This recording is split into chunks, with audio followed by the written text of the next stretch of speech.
Shabbat Shalom, everybody. I hope everybody's doing well and is blessed today. Oh my goodness. I got some amazing understanding recently, and I have to share it with you. So we're going to read the book of Matthew again, chapter 5, and we're going to start at verse 38, and we're going to go to verse 48. You have heard that it was said, an eye for an eye and a tooth for a tooth. But I tell you, do not resist an evil person. But whoever slaps you on the right cheek, turn the other to him also. If anyone wants to sue you and take away your tunic, let him have your cloak also. And whoever compels you to go 1 mile, go with him 2. Give to him who asks you, and from him who wants to borrow from you, do not turn away. You have heard that it was said, you shall love your neighbor and hate your enemy. But I say to you, love your enemies and bless those who curse you. Do good to those who hate you, and pray for those who spitefully use you and persecute you, that you may be sons of your Father in heaven. For he makes his sun rise on the evil and on the good, and sends rain on the just and on the unjust. For if you love those who love you, what reward have you? Do not even the tax collectors do the same? And if you greet your brethren only, what do you do more than others? Do not even the tax collectors do so?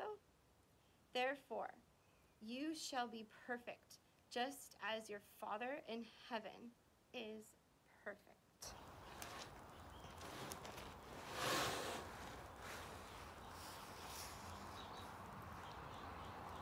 Let all that you do be done in love.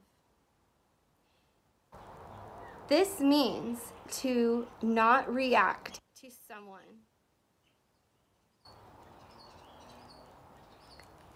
I missed a part. So, let all that you do be done in love, and turn the other cheek. This means to not react to someone doing wrong to you, but in response to them, love. Giving them more kindness. They want or expect a negative reaction. As a thief is identified in the Word of God as someone wicked, and we know in the beginning of the book of wisdom or Proverbs, God tells us we are blessed for not walking, sitting, or standing in the counsel of a wicked. As once we identify a wicked one by the fruit that they bear or provide, we do not take their counsel or take them seriously, as they aren't following good themselves. So anything that they say to you isn't the truth. This helps us to not get too emotional when we see a family member or a friend or a coworker or even a stranger behave unrighteously. We do not need to take their counsel, and we are blessed for deflecting the attack and knowing that it came from the devil, as stated in Proverbs chapter 1. Those in the dark don't know that they are in the dark. They are on autopilot, allowing wickedness to power over the spirit that God created inside their bodies. This is the battle that every single one of us face. That's the flesh.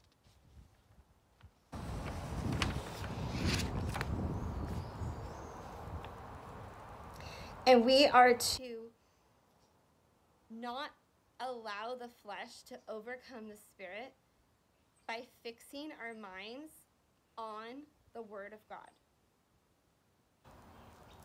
We respond to the wicked in love and kindness, not react in fear or anger as the flesh wants us to do.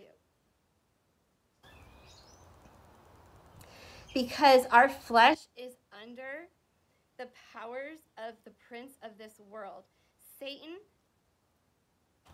and he convinces the flesh to do the flesh's will, as in our own selfish will, and not God's will.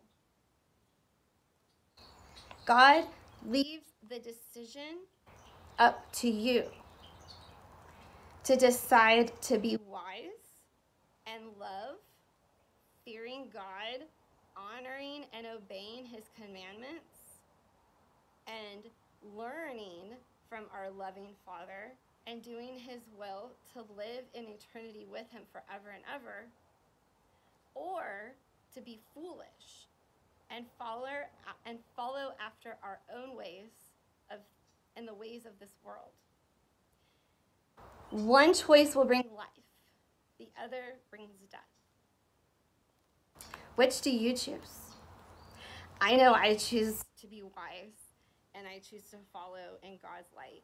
And I pray that this brings light to you and anybody who's struggling with wickedness in their life, as we all are, because it's getting dark out there, brothers and sisters. And I pray that you are blessed. Thank you. For this is the love story of God. Shalom.